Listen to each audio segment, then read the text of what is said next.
Three apparatus here. First one is external micrometer, second one is depth gauge, third one is height gauge. Now first come external micrometer. This external micrometer, you will have different parts. Let's see. This is ratchet and this is thimble. In thimble there is 50 divisions, circular scale, and this is sleeve. In sleeve there is 0 to 25 mm linear scale. This is lock nut. This is spindle, and here spindle N is spindle face, and this is anvil. This is anvil face, and this one is body. Now we have standard specimens of slip gauges. We will find out these characteristics. That means we will calibrate with the standard specimen by choosing different sizes. So first I will take the 2.5 mm and I will see what is the reading of this micrometer. This 2.5 mm is a standard size slip gauges. I will put in contact in between anvil face and the spindle face.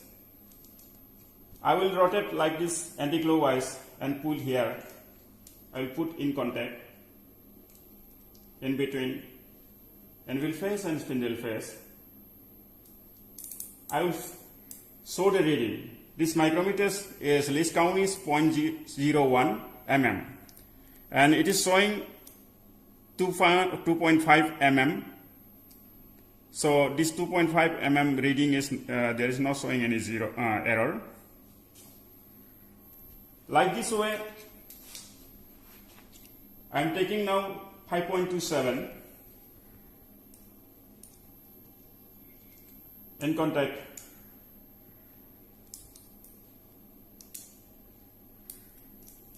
This one.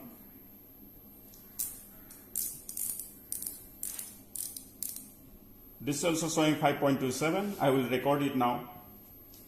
So up to 25 mm I will measure different readings like 7.7, 10.221, 12.01 up to 25 mm.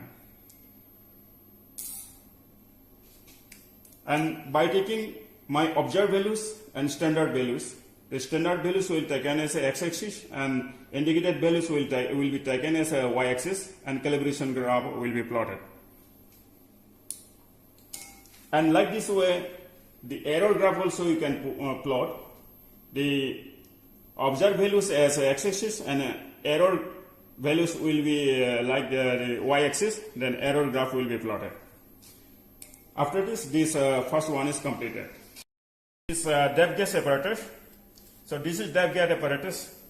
So this also have a different parts. This ratchet, thimble, sleeve, and this body, and this body plane face.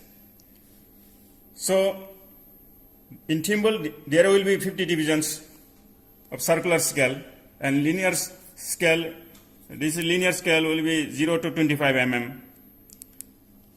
So if you rotate one thimble scale round, one round, this spindle will come out from plane faces 0.5 mm. That means 0.5 by 50 is 0.01 is least count of this depth gauge. Now this will be calibrated with the help of the slip gauges. So we will take these different sizes of slip gauges and we'll measure and record the observed reading. So to measure, we have a slip surface plate here. The slip gauges have holes. So we'll measure this thickness of the slip gauges. Suppose I am taking here 2.5 mm. So we'll put like this on the surface plate, and now I will measure it like this. Ratchet sound comes now. It is a standard pressure of this measurement. Now we will see the readings.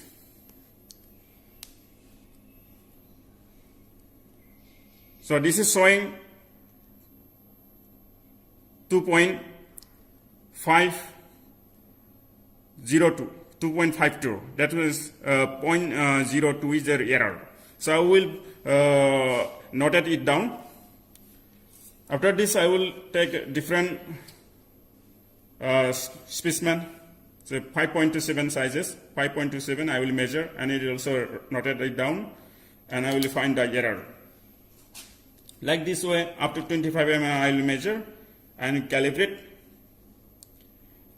and standard reading versus observed reading, I will plot the calibration graph, and error versus observed reading, I will plot the error graph, and after this it will be completed. Now come to height gauge apparatus calibration. This is height gauge. This height gauge have this rotating handle with up down. You can, and this is indicator scriber with curved tip, and this is dial, and this is digital analog. So its performance is like that. This surface plate, if it's placed in 0, this scriber, if you place in 0, so there is no any height. So you can put it, adjust it 0, like this.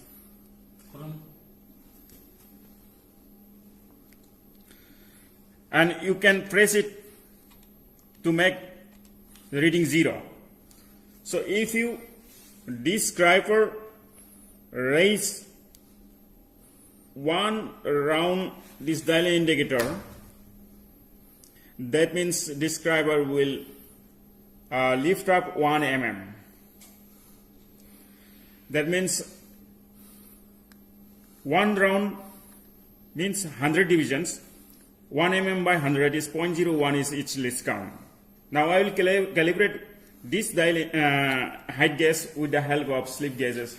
This standard thickness slip gauges we have.